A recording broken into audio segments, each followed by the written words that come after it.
শখের বয়সে পড়ালেখা বাদ দিয়ে ট্রাকের ড্রাইভার হলাম। ট্রাকের ড্রাইভার যে এই অবস্থা হবে একদিন কে জানে। দেখেন ভাই, কত হাজার হাজার গাড়ি সব পার্কিংয়ে খাড়া হয়ে রয়েছে, লোডিং নাই, লোড নাই, সব খাড়া হয়ে রয়েছে। তো বর্তমান ট্রাকের ড্রাইভারের অবস্থা খুব খারাপ, মালিক গেনারও খুব অবস্থা খারাপ আছে।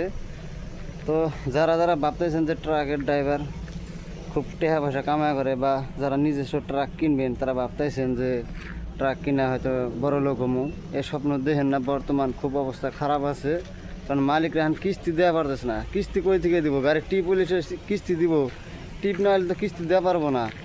তো বর্তমান গাড়ি সব দেখুন খাড়া আছে, দেখেন সব গাড়ি খাড়া আছে পার্কিংয়ে, এই যে সব খাড়া আছে।